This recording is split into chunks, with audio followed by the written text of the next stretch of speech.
Bienvenidos a el último programa del año en Cubo conmigo. Y al ser el último programa de este 2025, hemos preparado una sorpresa especial. Por eso también nos hemos cambiado de set por hoy. He invitado a mis antiguos compañeros de otro programa de streaming, de Globalnomics, a hacer un repaso de lo más importante del 2025 y también a profetizar qué nos puede venir el próximo año. Los voy a presentar en estricto desorden ideológico. Cualquier coincidencia con la realidad es eso, una mera coincidencia. A mi izquierda está el economista José Carlos Lumbreras, el periodista económico Luis Felipe Gamarra, y a mi derecha, en quizás el mayor desorden ideológico de la mesa, está el internacionalista Andrés Paredes Faber. Bienvenidos el camarada Faber. Gracias, aunque estamos en diferentes espectros de la derecha, realmente creo que el más izquierdo es el general, ¿no? El general Sot. Camarada está listo para el desembarco de Estados Unidos ahí y salir a enfrentar la tiranía. Obviamente, siempre hay que estar preparado, sobre todo en un 2025 caracterizado por conflictos internacionales. No, y eso, un montón de cosas, ¿no? Un tremendo año que se ha venido el 2025 con un montón de cosas inesperadas internamente y externamente, pero es una locura todo. Año tremendo, larguísimo. A los que nos siguen desde Globalnomics entenderán algunos de los chistes internos y los que no tendrán que ponerse al día, porque acá además cada uno tenía su chapa, el general Sot, el Lord Luis Felipe, que estaba estacionando el yate afuera de Cubo, y por supuesto Faber, su fama tuitera lo precede. Y si no lo conocen, también Gonzalo Carranza, el pollo financiero, el Financial Chicken. En Cubo no me conocían con esa chapa, pero bueno. Ya entró ahí la ya chapa. entró el ya pollo está financiero. Sembrado. Pues nada, hemos preparado para hoy 5 temas, los 5 temas que creemos que marcaron el año. Y el primero, que mezcla economía con política global, es Donald Trump. No. ¿Es Donald Trump, Faber, el personaje más importante del 2025? Sin duda. Es inevitable hablar de Donald Trump cada semana, a veces cada día. Se interpone, aunque no lo quieras tocar, en titulares, en cosas de economía, de política, de sociedad, de farándula. Es una persona multidimensional, eso sí, de una energía absolutamente todavía envidiable. Para su edad, además. Para la edad. Y para el consumo de Big Macs. Claro, es una cosa que un poco el orden internacional está confiando en el efecto progresivo de las hamburguesas McDonald's en su cuerpo. Publicidad. Pero... Abajo, ¿no? Sí, o sea, no es auspiciado por McDonald's, ¿no? Estamos... Y Coca-Cola cero.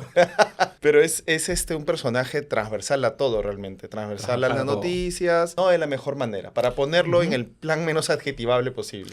Por ahí mi duda nada más es que, o sea, vamos 330 días de Donald Trump más o menos. Sí. Por ahí. Y, o sea, faltan mucho más todavía. Ya con todo lo que ha hecho este año, yo no sé qué más. Faltan 3 años todavía de gobierno. Incluso desde antes de que fuera electo ya empezó a hacer bastante noticias. O sea, hablabas esto, Gonzalo, de Globalnomics. Globalnomics empieza con la elección ya del presidente Trump, pero todavía no había asumido el cargo. Claro. Pero sin embargo ya desde noviembre, diciembre del año pasado ya hacía titulares, ¿no? Ya amenazaba, ya decía lo que quería hacer. Y claro, los primeros 4 meses de este año, creo que el tema más notorio de su administración fue lo de los aranceles, que tocaba también nosotros a Perú y también generó bastantes titulares aquí en Perú, ¿no? Fue un tema, digamos que marcó bastante la agenda, por lo menos del primer semestre de este año. Y que ha sido para bien o para mal uno de los temas económicos del año, ¿no? La guerra comercial, Estados Unidos, China, Europa, desatada por Trump, pero a la que el resto de bloques también se sumaron. ¿Cuál ha sido el impacto en la economía global y en los mercados globales de esta guerra? Es que dicho esto, en realidad los aranceles de Trump, o sea, si bien los aranceles son económicos, él lo usaba de una manera política totalmente. O sea, el sustento técnico no existía de los aranceles. Entonces, verlos del lado económico es un poco complejo porque además que por ratos extendía los plazos, los quitaba, cambiaba las tasas, porque usaba eso como herramienta política. Cambió como 7 veces las fechas. Sí, todavía, estoy seguro que algunos países todavía están tocando, todavía aquí.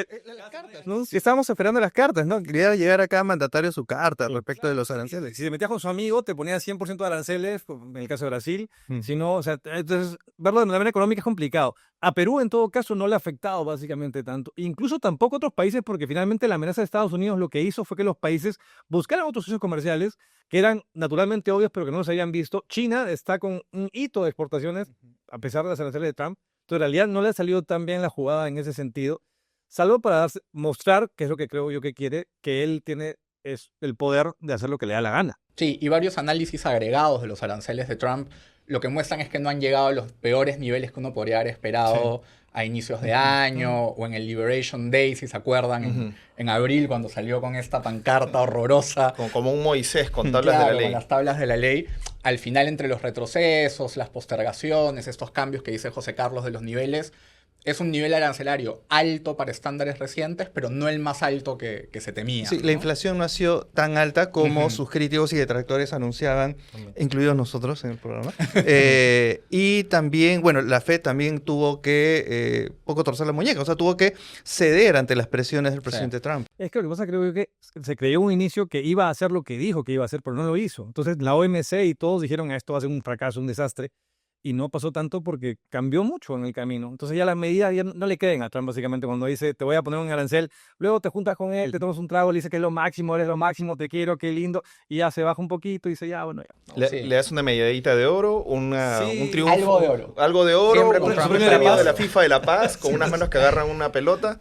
Pero hay una cosa que es una oscilación que es justo de lo que tiene Trump en este gobierno. Uno es el famoso taco, ¿no? Trump always chicken out, lo que decían también en la bolsa norteamericana.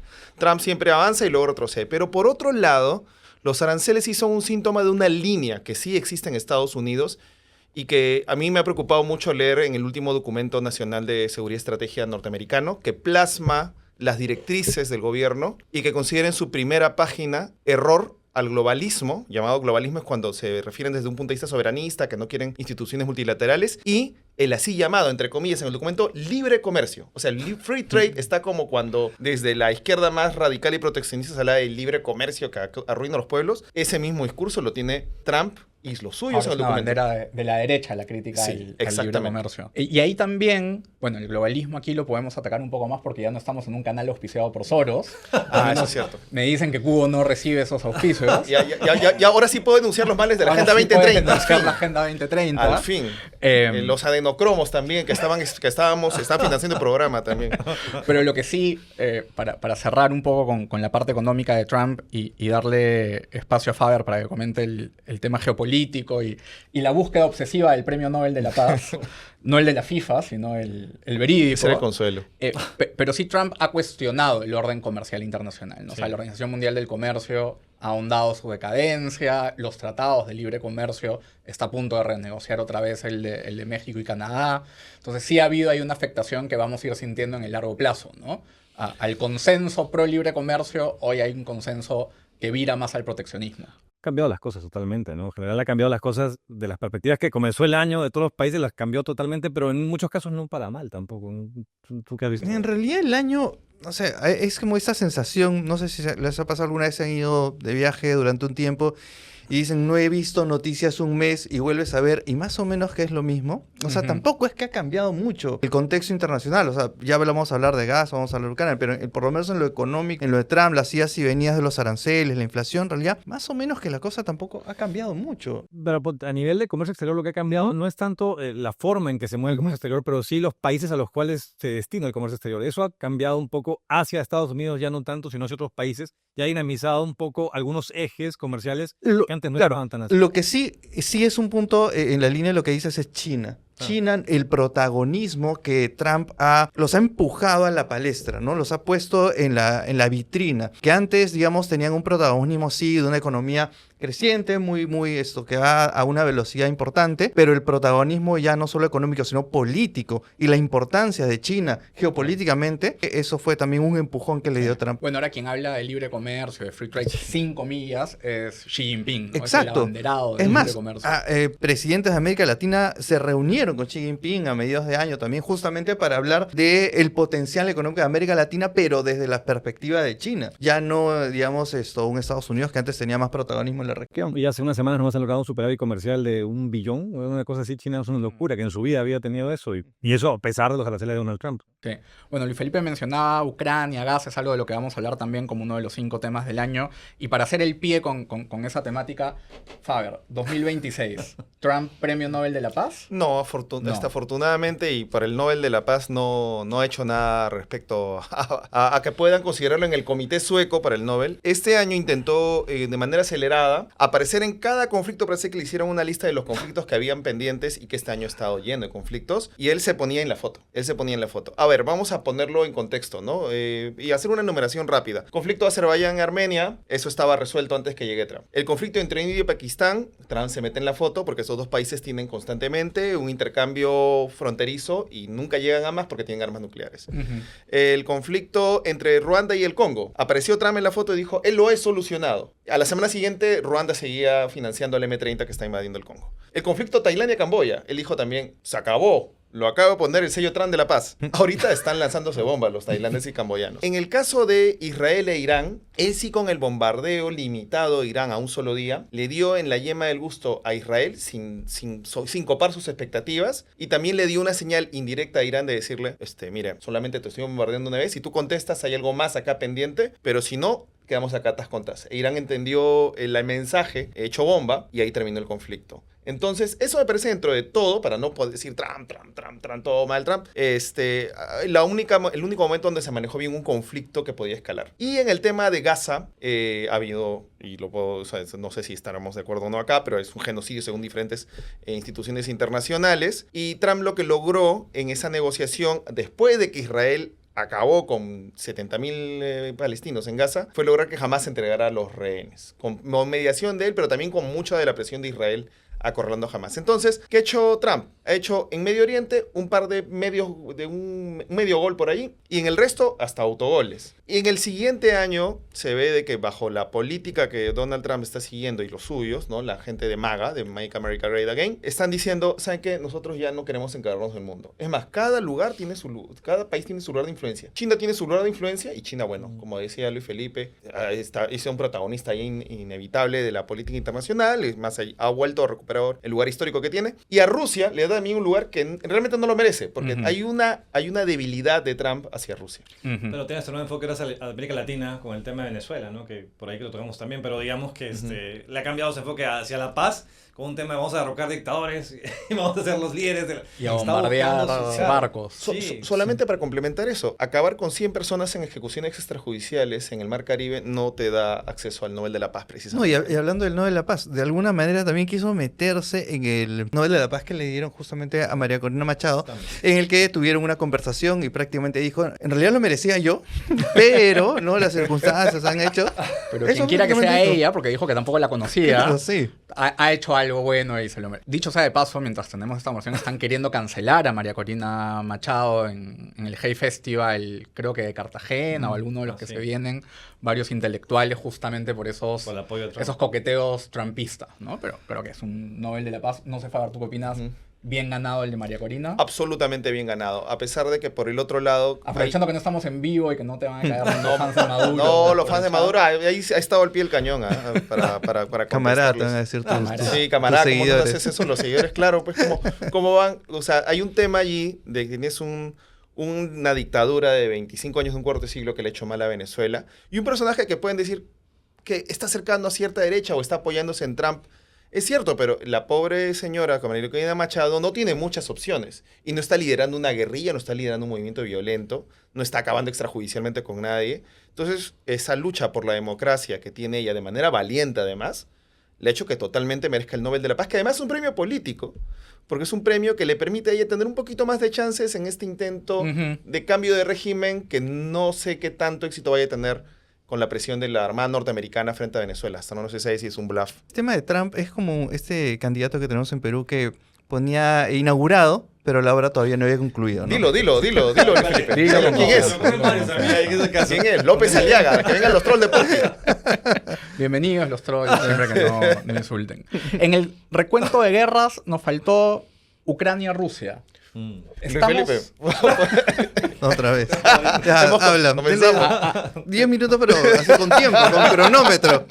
Si no se pasa. Ricardo optimista. ¿Estamos más cerca de la paz entre Rusia y Ucrania o es otra falsa esperanza la de estas últimas sí, en los bombardeos, o sea, hasta ahorita, hasta hace unos días o horas, o sea, han seguido los ataques, los intercambios. O sea, la diferencia es que ahora hay menos apoyo de Trump para un lado, digamos, ¿no? Que podría ser lo que mueva un poco la baraja. Que acelere la caída de uno de los países. Es más que la que gane otro que pierda uno. Quizás por ahí, pero por lo demás no hay señas. Hay una presión norteamericana para restablecer relaciones de Estados Unidos con Rusia a costa de la soberanía ucraniana. Y eso es lo que no le conviene a Europa. Entonces, claro, si solamente fuera por Estados Unidos, si solamente Estados Unidos fuera el único sostén de Ucrania, Ucrania tendría que rendirse. Pero como Ucrania cuenta con el sostén de Europa, que está más interesada en esa guerra que Estados Unidos, porque tiene a Rusia cerca geográficamente, Europa está haciendo todo lo posible para decirle a Ucrania no cedas. Y además Ucrania le ha querido demostrar a Donald Trump, recuerdan cuando ese momento espeluznante, estábamos en Globalnomics y nos dio la noticia en pleno fin de semana de ese encuentro horrible de Trump con Zelensky, que le dijo, tú no tienes las cartas, lo humilló. Eso fue una cosa que... Un viernes fue, me recuerdo. Un viernes que nos agarró así de sorpresa. Zelensky quiere demostrar que tiene las cartas. Hace poco, hace 3 días, recuperó una ciudad que Rusia había tomado, o sea, Kupiansk, que Putin había anunciado con bombos y platillos que Kupiansk es rusa, y aparece Zelensky tomándose una foto, no una foto, en el frente de batalla a un kilómetro de la artillería rusa, diciendo, estamos acá en Kupiansk, hemos retomado la ciudad. Y por el otro lado, ayer, un submarino bebé dron, se metió en un puerto ruso y acabó con un submarino un poco de mayor edad, ¿no? Un submarino de $400 millones de clase Kilo en Rusia, y lo destruyó en pleno puerto. Entonces, y Ucrania sigue atacando de manera aérea a Rusia y le ha bajado hasta el 40% el refinado, la capacidad de refinado de hidrocarburos. Entonces eso puede continuar. Digamos que no se ven visos de paz en ese momento. Y ahí, José Carlos, la economía mundial que se movió mucho cuando empezó este conflicto en cuanto a los precios de los commodities, los precios del crudo, ¿ya se acostumbró a una guerra Rusia-Ucrania? Yo creo, ¿cuánto tiempo tienen? Ya 2 años tenemos guerra, ¿no? No, sí. ya son 4. Estamos a punto de cumplir los 4 años. Sí, 4 años. Claro. Este 26 de febrero... Ya se asentó la economía. Sí, 4 años. por ese lado. O sea, el me primer parece año que sí fue golpeó. Pero el petróleo en general tiene un año no tan bueno, ¿no? O sea, pero por diferentes motivos. Que cada guerra que hay justo en Medio Oriente agarra y ataca el petróleo. Venezuela ataca el petróleo, todo ataca el petróleo finalmente. O sea, el petróleo está... A eso suman las energías renovables y te ataca más el petróleo todavía, ¿no? Están acelerando lo que en el 2030 querían hacer que hubiera menos Y el oro sigue subiendo. y el oro ya está llegando al máximo, digo, ya llegó hoy día al máximo que llegó hace poco tiempo, ¿no? Está en 4.300 y algo. El oro, el cobre, también el cobre ya está por yo creo que la economía sí- 130 la libra. Por ese lado no veo que vaya a ser gran cambio, que siga la guerra, digamos, ¿no? En Europa tal vez. Ahora, con el tema del invierno, que siempre es un tema complejo ahí en el caso ruso, igual alguna cosa podrá pasar o tampoco no. En realidad, sí le han quitado capacidad de refinamiento de hidrocarburo, pero Rusia tiene todavía, o sea, combustible y capacidad energética para calentarse en invierno. El problema es que Rusia depende mucho de su economía de la exportación de hidrocarburo. En realidad es el grifo de China ahora. China Claro. se transformó, el principal comprador. y el mayor ganador de la guerra ruso-ucraniana es China. Ujú. China se ha cruzado de brazos y ha visto a Putin meter la pata en Ucrania y a Estados Unidos meter la pata eligiendo a Donald Trump. Lo único que ha hecho Xi Jinping es cruzarse de brazos y decir, tranquilito. sigan así, chicos, sigan Claro. así. China se ha transformado en el sugar daddy de Rusia. Sean así que ahorita pongan la bandera en Groenlandia. Claro, ¿No? Claro. claro. Y Estados Unidos atacando a un aliado, Ujú. como Dinamarca. Eso es algo... Ujú. Y hablando de petrodictaduras decadentes, pero que no terminan de morir, Venezuela, ¿no? Justo hablábamos de María Corina Machado, el premio Nobel, los ataques de Estados Unidos, las amenazas desde el Caribe, pero ahí sigue Maduro. Estamos finalizando diciembre del 2025 y Maduro sigue en pie. Sí, es que esa excusa del tema de atacar el narcotráfico cuando el 70% del narcotráfico si viene por el Pacífico, es más la ruta hacia México y por ahí y por esa parte del Caribe que no pasa casi nada de narcotráfico. O sea, y es más, o sea, no hay prueba fehaciente de que esas lanchas tengan drogas o ni siquiera quienes lo ocupan. Es decir, es básicamente la tengo más grande y estoy acá con mis portaaviones y en cualquier momento puedo atacar, pero no hace nada tampoco, ¿no? Entonces, eso no sé hasta qué punto es sostenible esas amenazas, igual que con los aranceles, es decir, te pongo aranceles, te los quito, te los pongo, te los quito, aplazo la fecha. Es igual, es como que está aplazando la fecha del potencial ataque. Pero es más, yo creo que en realidad lo de Trump está ayudando a que Maduro aguante más tiempo todavía porque se pone como el líder que está peleándose contra el imperio y... Y que va ganando, entre comillas, todo lo que porque, toca finalmente porque sí. le está haciendo... Claro. O sea, se va contra China, le favorece China. Se va contra Venezuela, le favorece a Venezuela.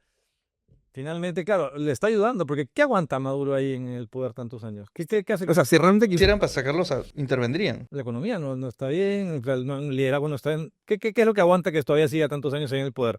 Esto le da un empujoncito para aguantar un par de añitos más, creo yo. Ahora, la lo que Fuerza decía Armada es lo que lo Felipe soporta. de las rutas del narcotráfico estaba claro hasta hace un tiempo y no sé si eso habrá cambiado con las políticas de Daniel Noboa, pero me imagino que no, que las principales rutas y los principales puertos del narco eran los ecuatorianos, ¿no? O sea, que el punto neurálgico de Colombia, de Perú, donde venía la materia prima, ¿no? Con cierto orgullo nacionalista, Claro. pero el punto de salida era Guayaquil y los puertos de la costa ecuatoriana, no el Caribe. Claro, exactamente. O sea, es clarísimo para quien conoce un poquito del tema de no de las drogas, sino del Teóricamente, narcotráfico. periodísticamente. No se puede tampoco, no puede negarle a Luis Felipe, ¿no? Pero No, además el el yate de Luis Felipe que circula No, por sí, esos mares. Claro. Ah, Oye, pero a no, distancia, cuidado, no distancia. te metas por el Caribe, Luis Felipe. Coño, Te tiran. Sí. Trump te tira de tú. Pero sí, es verdad. O sea, quien entiende eso sabe que por ese no es el camino. Si de verdad quisieras enfrentar, desde que inició el gobierno de Trump, dijeron, vamos a atacar el fentanilo con el tema de los aranceles. Y el fentanilo no era una total excusa, no tenía absolutamente nada Nada que que ver. ver. O sea, iba por otro lado, ¿no? Y igual lo mismo el tema de atacar el narcotráfico por el lado del Caribe. Es un absurdo. Y además de nombrar a Maduro Lord de la droga, ¿no? Y luego liberar al presidente de Honduras, que está acusado por haber traficado a lo largo de su gobierno 500 toneladas de cocaína a Estados Unidos, y Trump lo indulta. Se nota allí que la acusación no tiene costuras. Y como decía el general Sot, puede ser de que Maduro acabe vacunado. Después de es que es como un shot que inocula, como cuando metes un virus que no es suficientemente fuerte para enfermarte, pero sí para generar defensas. Este portaaviones, el más poderoso del mundo, con la tercera parte de la flota norteamericana que está frente a Venezuela. Si no actúan, cuando se retiren, Maduro va a poder decir, chicos, ya ven el Claro, imperio. el imperio ¿no? se Sí, tuvo que retroceder. Yes, peace, no war. El general Sot, por si acaso, no es un general del Pentágono, sino de José Carlos. Claro. Pero una cosa, de cara al siguiente año, el tema de CAS, por ejemplo, y el tema de la migración, y varios países que están con esta onda de la migración, y que los venezolanos que están por todos lados, ¿eso afectaría en algo a Venezuela de cara al 2026-27? El regreso de los migrantes. Si es que llegan a regresar. Es que no van a regresar. No. O en Normalmente. todo caso, tener una ola más grande en contra en la región, una posición más que va creciendo, que está en contra. El único temor que podría suceder sería, en el caso improbable, yo veo que hay un uso muy improbable de la fuerza norteamericana en Venezuela y salga mal, es decir, se bajan a parte del mando, pero parte de otro mando intenta resistir, y como prometió el gobierno de Maduro y Diosdado, anarquizar Venezuela y no dejar que sea conquistado por los yanquis, lo que sí ocasionaría sería una otra ola migratoria de venezolanos que se quedaron allí y que ahora escapan no solamente de un desastre económico. Sin una guerra. Sí, exactamente. Ujú, ujú. Es que ahora, claro, Venezuela no es Panamá, o sea, es un país mucho más grande, un ejército mucho más grande. En algún momento era uno de los más importantes también de América Latina, y, o sea, y tiene activos importantes. Y las Fuerzas Armadas son las que sostienen el gobierno venezolano, entonces no es que se van a quedar tampoco tan tranquilos, ¿no? No, si fuera una operación militar tendría que ser una operación quirúrgica. Tendría. Para El- derrocar a Maduro sin un conflicto abierto, ¿no? El temor es que, claro, sea quirúrgica porque no tiene tropas para invadir Venezuela, Estados Unidos, pero sí para derribar el gobierno y que quede una parte del ejército partida en oficialismo y otra en cambio de gobierno, como sucedió en Siria o en Libia, con Ujú. unos resultados que vimos que duraron 11 años. Pero ¿y los aliados actualmente de Venezuela? ¿Quién está en el nivel global, me refiero, como aliado? ¿A quién tiene más fuerte ahí? ¿Quién le puede No van a intervenir en la No, región. No. Bueno, quizás también está esperando algún cambio político en Colombia, ¿no? Sí. Porque Petro... Pero se irá, en teoría, o sea, lo que suele pasar acá es que se van al otro extremo, ¿no? O sea, van en vaivenes. Si sale Petro, debería entrar supuestamente la derecha, ¿no? Y ahí no le van a apoyar. Ese es un tema que se nos ha escapado en nuestra lista de 5 temas, así que sumaré un bonus track rapidito. El giro a la derecha de la región, ¿no? Ahora que mencionabas a Cast, Milei. Milei, Bueno, Bolivia... Milei es nacionalismo, ¿no? Pero igual, yo no sé qué tal. O sea, es un poco raro poner en un lugar a Milei u otro. Es que también, en general, que es derecha, ahora está todo muy trastocado, ¿no? Pero un giro, digamos, de cambio Sí, es frente al conservadurismo. Al conservadurismo. Sí. Mientras en Honduras siguen contando votos. Ojalá que cuando salga este programa en un par de días hayan avanzado un poquito más, ¿no? Pero el giro al conservadurismo, a la derecha, un cambio de políticas económicas, aunque no sean las tradicionales de libre mercado, es otro signo del 2026. Y un tema, una ocurrencia de las de Maduro de los últimos días que nos da pie a otro de los temas que habíamos visto para hoy, salió hace poco con una tarjeta madre, ¿no? Diciendo que Venezuela iba a competir con Nvidia en la carrera de los chips y de la inteligencia artificial. Claramente era una tarjeta madre del año 90, la del presidente Casi de Maduro. un Atari 2600, parecía. Pero la inteligencia artificial Es una locura. creo que ha sido el tema económico del año. Es el personaje del año en Time. El personaje del año en Time.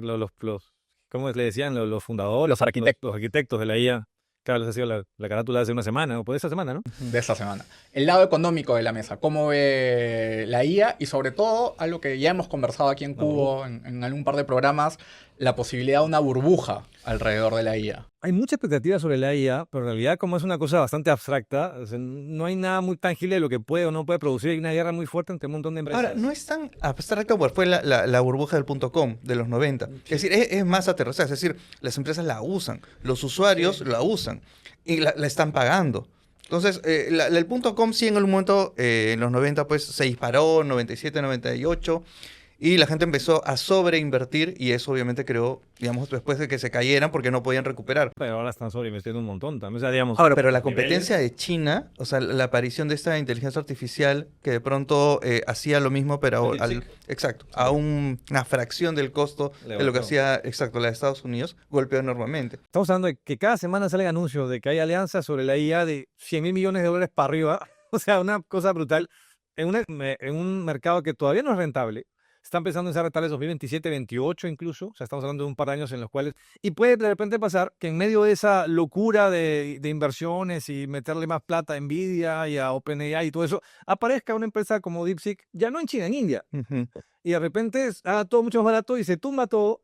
Y estos cientos de miles de millones invertidos se van al tacho, porque finalmente estamos hablando de plata de una inversión, no estamos hablando de la IA como una burbuja de la IA como tecnología, sino de empresas de IA. Empresas. Que están invirtiendo un montón de plata para supuestamente ser rentables en esta inversión de $500 millones. Y esos miles de millones además están recirculando muchas veces entre las mismas empresas. Sí, ¿no? O sea, claro, Nvidia son le mete amiguitos plata a todos. OpenAI, que le mete plata a la otra y que regresa todo Nvidia, ¿no? Entonces hay como también Es un ruleteo. un ruleteo. Y en una pelea que es entre China y Estados Unidos, ojo, porque todas las empresas grandes que están invirtiendo en esto son gringas.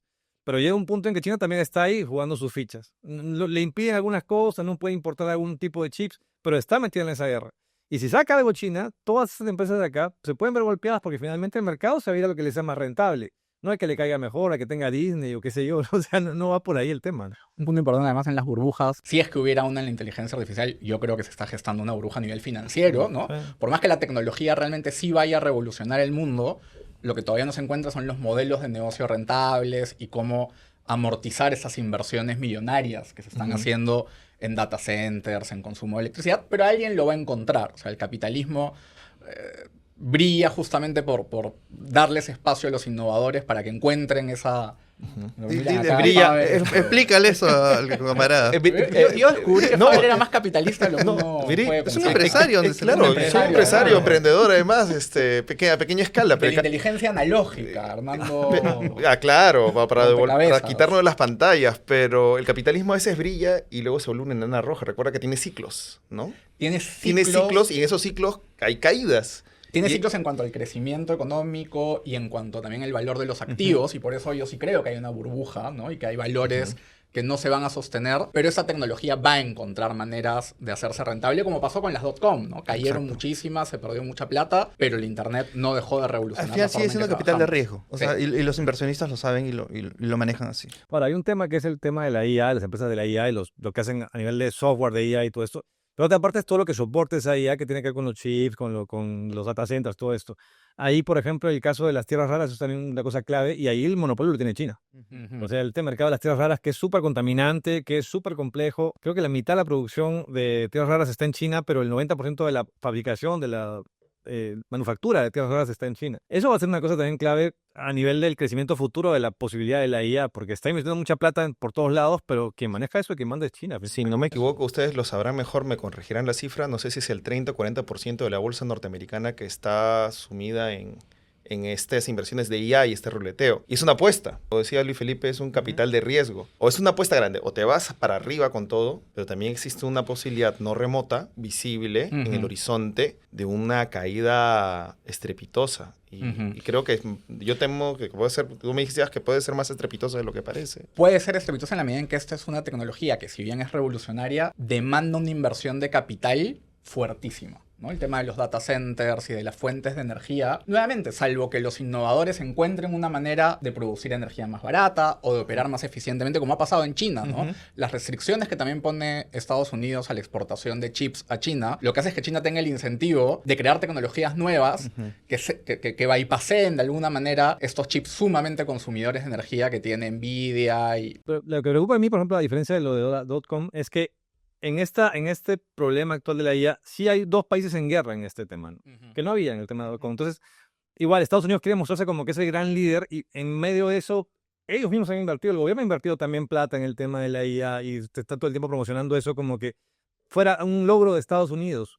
Entonces, no es solo un tema empresarial, es un tema ya que es mucho más complejo. Sí, eso es geopolítico. Las tierras raras, y de hecho es por ese tema de las tierras raras que se empezó a hablar de Groenlandia, que se habló a hablar de Ucrania, porque algún porcentaje tenían de tierras raras. Acá tenemos también. Y claro, y querer captar eso de parte de Estados Unidos era justamente ganar algún porcentaje de participación de la torta que ya tiene China. Que ellos eran los líderes en los 90 de las tierras raras, pero China le dio la vuelta totalmente en... Es que lo que pasa es que tierras raras sí existen en diferentes partes del mundo. Sí. El tema es que muchos países dijeron, oye, esto cuesta explotarlo, es ultra contaminante. Entonces, dejemos que los chinos lo hagan, porque los chinos contaminan todo en los 90, ¿no?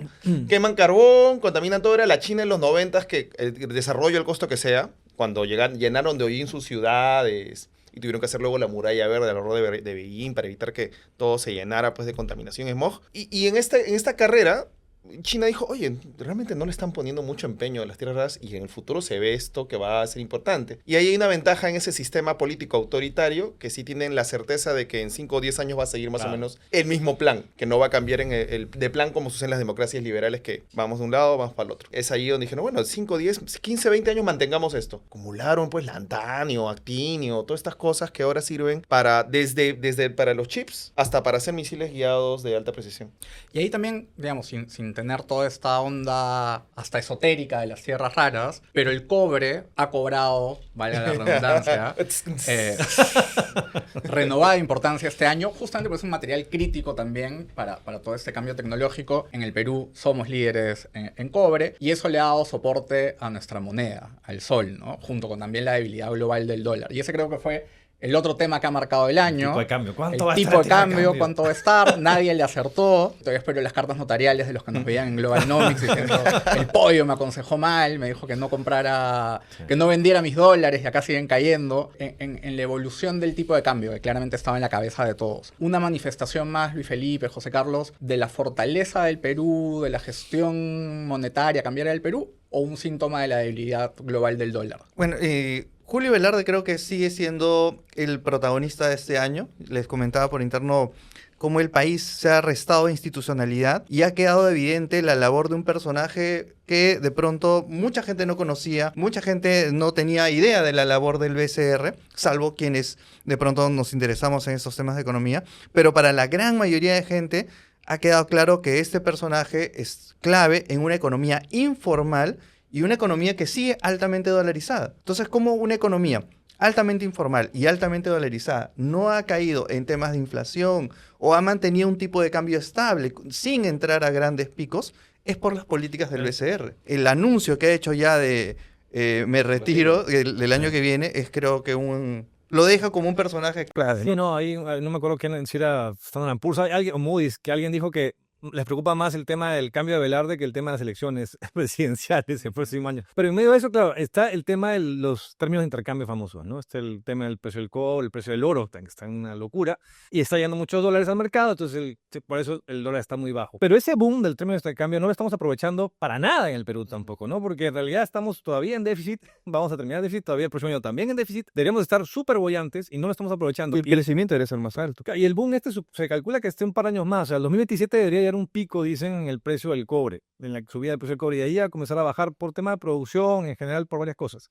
Estamos igual entrando en un proceso en el cual el sol está sí alto, pero comparaban esto, por ejemplo, con el real o con el peso mexicano, y la diferencia es que el sol está fuerte por el tema del boom actual de los términos de intercambio, que no es una cosa perpetua, que no es sostenible. Entonces, cuando pase eso, el sol se va a ir al piso de nuevo, porque no se está haciendo absolutamente nada para poder realmente fortalecer la economía. Al contrario, se está debilitando la economía porque está llegando plata y se está gastando de una manera loquísima y no se está generando nada realmente que aguante una caída después a futuro cuando ya no tengamos ese precio del cobre o del oro que hay ahorita, ¿no? Tienes que aconsejar Ahora que no cambien todavía. No cambien. Que los Yo 2 les años más, aconsejo 2 años de que más. gasten en Amazon, de que se tiren sus dólares sin exponerse al riesgo cambiario. Ojalá me hayan hecho caso.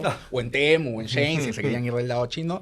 Y ahí, bueno, para los que recién se conectan esta vez a Cubo, también para nuestros fans de Globalnomics que hoy día se están sumando a Cubo, tenemos entrevistas más abajo aquí en YouTube, Está bueno, ¿no? en las que hemos hablado cómo seguimos en déficit. Lo hablamos con Alonso Segura, con el Sí, está presidente buena del esa Consejo entrevista. Fiscal, de cómo aparte lo que gastamos lo estamos gastando pésimo. Lo hablamos con Carlos Gallardo del IPE, ¿no? En obras incluso que quedan sin terminar, a medio hacer, y cada año se empiezan obras nuevas, Una mientras pena, el resto sí. siguen a medias, Sí, ¿no? una Entonces, gastamos y nos endeudamos en Gastamos- obras que no se hacen. tampoco. exactamente. Y con falta de visión, además. La ventana de oportunidad se va a ir. Y si bien hay un acuerdo político y un acuerdo económico que se van por separado, finalmente se están tocando. Ujú. Y eso finalmente está afectando esta ventana de oportunidad. Va a acabar la ventana de oportunidad del cobre. Estamos mal acostumbrándonos a que haciendo las cosas como sea nos salen bien. Entonces creemos de que no importa qué orden le pongamos a las cosas, lo ilegal o lo informal, hay que dejarlo ser porque el país está creciendo. Pero eso es una sensación falsa y vamos a pagar el precio de eso futuro. Quitando la pandemia, tenemos como 25 años de crecimientos más alto una vez, tenemos 3% ahorita, que es el promedio, pero eso de acá a 2 años, cuando se termine esto, puede irse bastante a la baja. O sea, también hay que ser previsores de eso. El próximo gobierno, quien sea que entre, si es que no hace cambios, que hasta ahora nadie quiere hacerlos, la cosa se pone compleja, no ahorita, pero para los 2028 en realidad, pues si el 27 vienen los problemas, el 28 se van a sentir. Entonces, por ahí, si no hacemos realmente ajustes importantes, por más que el sol se crea que es ahorita todopoderoso, en realidad está basado en algo que no es sostenible. Sí, incluso más que el crecimiento es la cantidad de pobres. O sea, tener en tu país la tercera parte, o sea, 10 millones de pobres, de ciudadanos peruanos en situación de pobreza es enorme. Y eso es más o menos un número que quizás en algunos años bajó, pero más o menos, o sea, en promedio se ha mantenido. Y no es algo de lo que no salimos fácilmente. Sí, el golpe de la pandemia en temas como pobreza, anemia, desnutrición, a pesar de que hoy día estemos boyantes, no lo estamos pudiendo realmente darle la vuelta, ¿no? Súmale eso que ha crecido mucho, no solo la informalidad, sino la ilegalidad. O sea, la ilegalidad es, con el tema del oro está... Las pero- economías ilegales. Claro. Y el poder que tienen en ciertos ámbitos políticos, ¿no? Más crecientes para el siguiente año, además.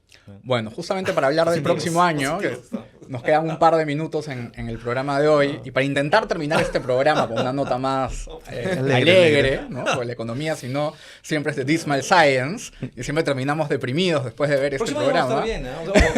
Optimisticamente, o sea, estamos entrando a un año electoral de la mejor manera posible, como nunca antes. Ya lo que pase el próximo año es otra cosa, pero estamos entrando al año de la mejor manera posible. Pues justo les quería preguntar y luego también lanzarme yo a dar nuestro pronóstico optimista para el 2026. Así que nada, José Carlos, ya que tú tomaste la posta, ¿cuál es tu titular optimista para el próximo año? Por ahora, al menos las inversiones privadas, que son el motor de muchas cosas, se están manejando bien. Estamos entrando, como te decía, A una cosa inédita, que es que en año preelectoral todavía hay optimismo en las inversiones y se está realizando un bloque importante. Hay un tema de asociaciones público-privadas. Hay muchas cosas por hacer que si se maneje todo ceteris paribus, como decimos los economistas, todo va a ir bien, mejor que un año normal electoral. Ahora, el próximo año no solamente cambia presidente, Senado, está el Parlamento, están los gobiernos regionales, están los municipales, está Julio Velarde, o sea, hay un montón de cambios el próximo año. Entonces es un poquito complicado ponerte a proyectar todo lo que pueda pasar. Pero por ahora es un año que se espera bastante estable y que es raro en el Perú, en un caso de un año electoral. Sí, por el lado de las empresas, la confianza empresarial se ha mantenido estable, pese a justamente venirse los cambios que has mencionado, ¿no? Cambio de gobierno, cambio de Congreso, cambio de Julio Velarde, una serie... Pero los empresarios siguen optimistas. Y eso te da una idea también de, por lo menos, su sensación a 3 meses, y esta que también se ha venido de 3 meses anteriores, la sensación de que van a seguir invirtiendo, van a seguir contratando, y eso es sinónimo de que esperan y tienen la expectativa de que van a seguir creciendo, ¿no? Ujú. Faber. Y a nivel regional hay un tema de inclinación de la región hacia la derecha, que probablemente el siguiente año haya un cambio en Colombia. Y si sucede alguna cosa, algún trastevío del gobierno de Maduro, también veamos una Venezuela que si cae el gobierno de Maduro va a ser un gobierno bien de derecha, por rebote. ¿Pero eso es tu titular optimista para el próximo año, el tiro a la derecha? No, Ah, el ¿O es una camarada. proyección neutral? no, es una proyección neutral. Negativa. Es una proyección neutral. Tampoco negativa ni positiva, sino que la izquierda y la derecha latinoamericana han sido cada una llena de errores. Sin embargo, lo que podemos esperar es que el siguiente año todavía no nos pegue la ola de lo que Trump ha comenzado en este. Los cambios a gran escala no se van a notar inmediatamente. Se van a notar todavía el 2027. Aprovechen, amigos, el 2026 para pasarla bien, porque el 2027 quizás no estén tan bien. Así que mi proyección optimista es que el 2026 va a ser mejor que el 2027. Y compren juegos de mesa. Y quédense en casa jugando juegos de mesa. Sí, chicos. Compren sus juegos para el 2027. Hagan ahí su ludoteca, por si acaso. Pablo, aprovecha para hacer un cherry porque los que no te conocen no saben de qué estamos hablando. Sí, Nave Espacial, editorial de Esperando Juegos de Mesa. Hemos publicado ya 5 títulos. Hemos lanzado nuestro último título, Zipan, que es un título basado en la cultura mochica, para alejarnos de las pantallas y jugar en la mesa con amigos o familia diversos juegos de mesa, de la Guerra del Pacífico, el Cuyo de la Tómbola, etc. Así que tengo una editorial de Es un juegos de mesa. capitalista, no le creas cuando Disfrazado. En el fondo, ¿recuerdas cuando querías la revolución cultural, Luis Felipe? Ya, eso no me he olvidado. De ¿eh? derecha. Un lobo del capital disfrazado de oveja progre. Bueno, mi proyección, a riesgo de ponerme economicista, es que justamente el giro a la derecha, con un Milei que ha empuñado la motosierra, un Cast que promete también ajustes en el gasto público, empuje a cierta responsabilidad fiscal el año próximo en Perú, venga quien venga, ¿no? Ojalá que además, y eso ya es una proyección personal, sea alguien del centro tirado para nuestro lado, para la derecha del escenario, pero sobre todo que venga con esa idea de que en estos tiempos de vacas gordas lo que corresponde es ahorrar, gastar bien, tener fondos para cuando vengan las crisis que nunca sabemos cuándo pueden ocurrir. Nada, Faber, José Carlos, Luis Felipe, muchísimas gracias por venir hoy día a Cubo. Ha sido un gustazo tenerlos. Nos hemos divertido como en nuestros viejos tiempos de Globalnomics. Y a todos los que nos ven en Cubo, desearles unas felices fiestas, un feliz 2026 y nos seguimos viendo para más conversaciones para hacer cada día mejores aquí en Cubo el próximo año. Gracias. Paz y prosperidad. Paz y prosperidad.